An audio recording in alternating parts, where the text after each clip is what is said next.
शाम प्राची टीवी पर सीरियल देख रही होती है, तभी उसकी सास वहां आती है।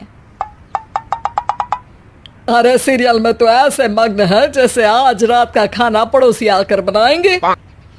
मुझे पता ही नहीं था आपने अपने बेटे की शादी पड़ोस में भी की हुई है। हैं? मतलब? मतलब इस घर में सारा काम बहू ही करती है, आप तो सिर्फ खर्राटे मारती हैं। अच्छा जी, फिलहाल तो तुम आराम फरमा रही हो, चलो जाओ, ये मेरे टीवी देखने का समय है।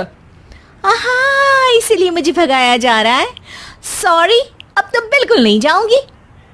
प्राची की इस बात पर दोनों सास बहू के बीच टीवी रिमोट के पीछे बच्चों जैसे छीना झपटी शुरू हो जाती है, जिसके बीच श्लोक भी काम से घर वापस आ जाता है।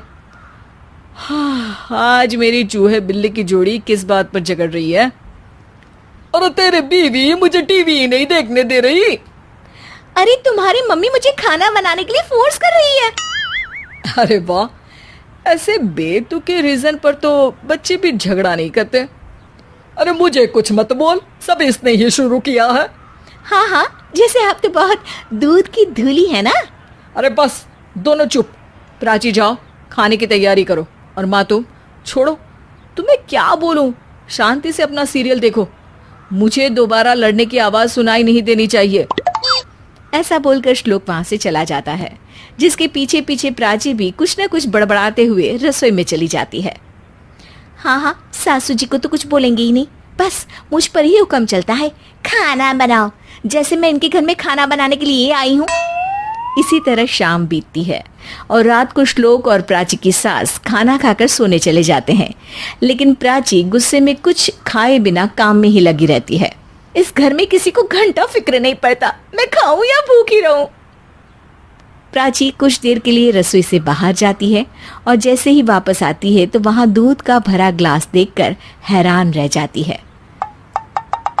फिक्र पूरी है, बस दिखाना नहीं है। प्राची दूध पीकर सोने चली जाती है और अगली सुबह एक बार फिर स्टार्ट हो जाता है। ये तुमने ही किया है। अरे अजीब जबरदस्ती है, मैं बोल रही हूँ मैंने कुछ नहीं किया। दोनों ने मिलकर पूरे घर को पागल खाना बनाया हुआ है। यहाँ कोई नॉर्मल इंसान तो रह ही नहीं सकता, इसीलिए अब पड़ोसी क्या रिश्तेदार भी घर आने से कतराते हैं। और सुन बेटे, तू भी चंगा, तेरी माँ भी चंगी, तेरी बीवी भी चंगी, रिश्तेदार। हाँ जी, आपको नहीं पता क्या, गंगाधर ही शक्तिमान है, रिश्तेदार ही। हाँ हाँ, बस समझ गया।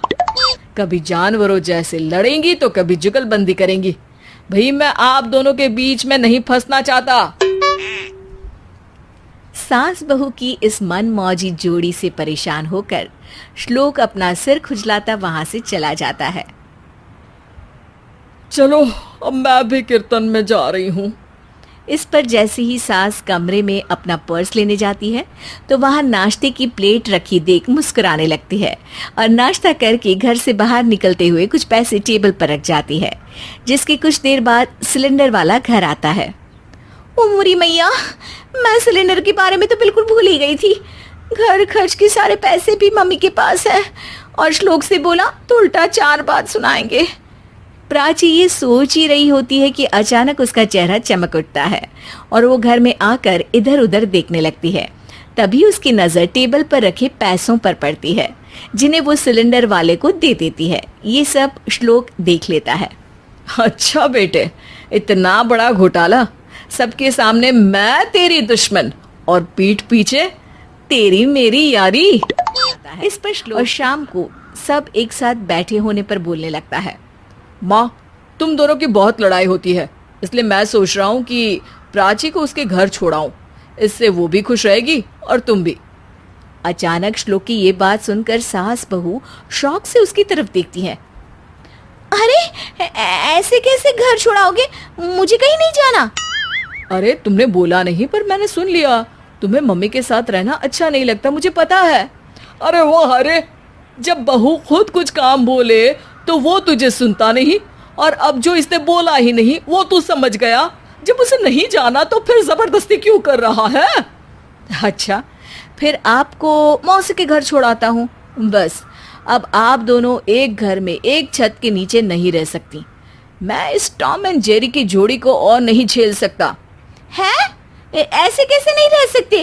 तुम्हें इतनी दिक्कत है तो तुम्हारा बोरिया बिस्तर पैक कर देती हूँ, लेकिन मम्मी जी कहीं नहीं जाएंगी। बिल्कुल यही सुनना था मुझे।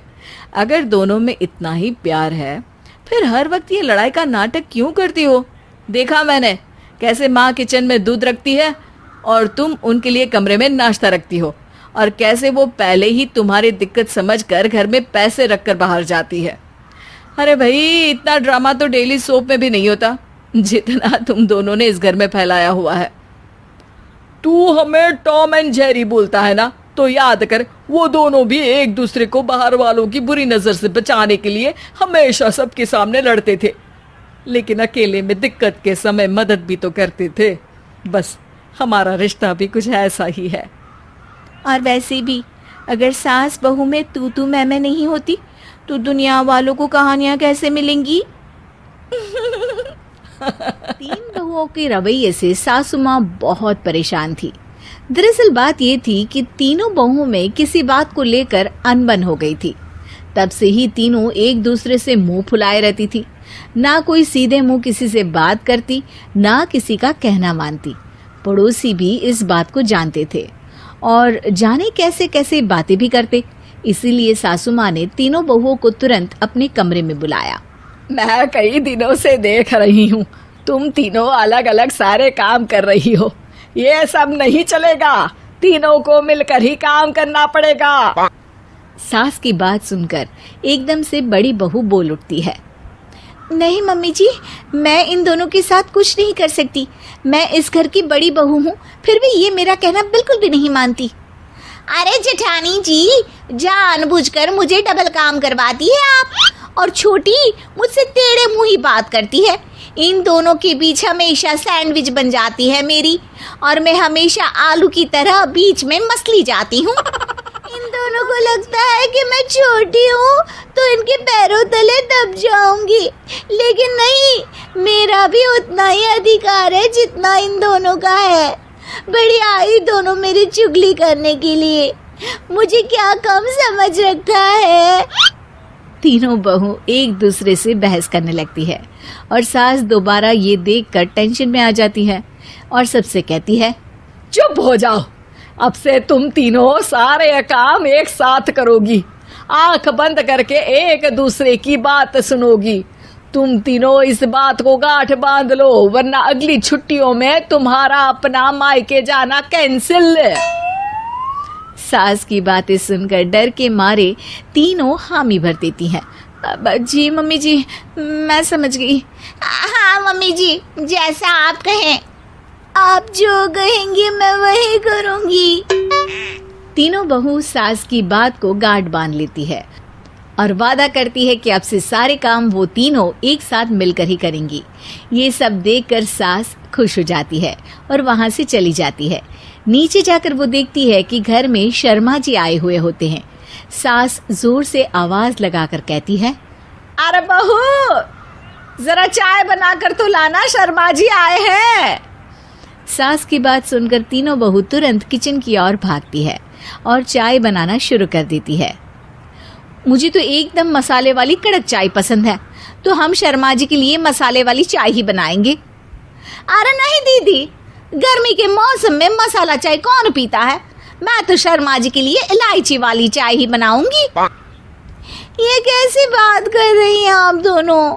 मेरी मम्मी ने सिखाया है कि मेहमान को ज्यादा दूध और शक्कर वाली चाय देनी चाहिए, वरना वो घर वालों को कंजूस समझते हैं। तो मैं तो शर्मा जी को ऐसी ही चाय दूंगी। तीनों बहुएं अपने अपने तरीके से चाय में शक्कर, मसाला, पत्ती सब डाल देती है। उबलने के बाद तीनों मिलकर चाय बाहर लेकर जाती है और शर्मा जी और सासू माँ को देती हैं। चाय पीने के बाद शर्मा जी सासू माँ को देखकर शर्मा जाते हैं और शर्मिंदा महसूस करते हैं कि आखिर उन्होंने चाय पीने के लिए हामी क्यों भरी। सासू माँ भी चाय पीना शुरू करती है और कहती हैं, अरे बहू, ये कैसी चाय बनाई है? चाय है या मीठे दूध की बासुंदी? हाँ, चाय अच्छी नहीं लगी क्या? कोई बात नहीं, हम पराठा बनाकर लाते हैं। हाँ हाँ चलो। हाँ आती हूँ मैं भी। नहीं नहीं, मेरा पेट चाय नहीं चौपट कर दिया वही काफी है, पराठे से पोपट नहीं करवाना, मैं तो चलता हूँ। शर्मा जी चुपचाप पतली गली से निकल जाते हैं।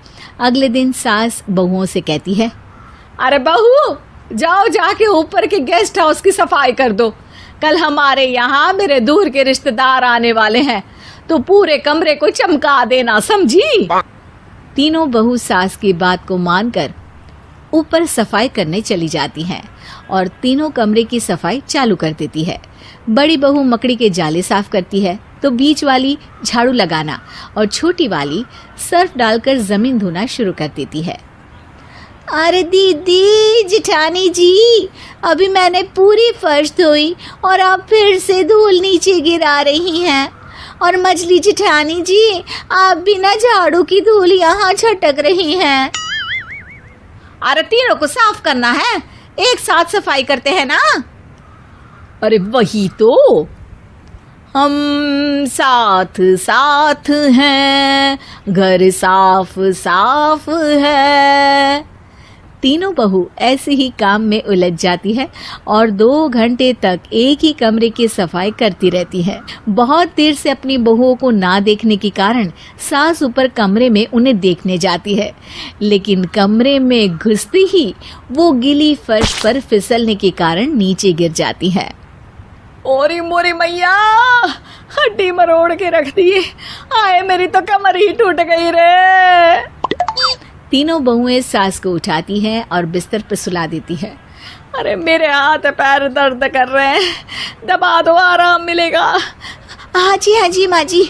अरे जी माँ जी, जी माँ जी।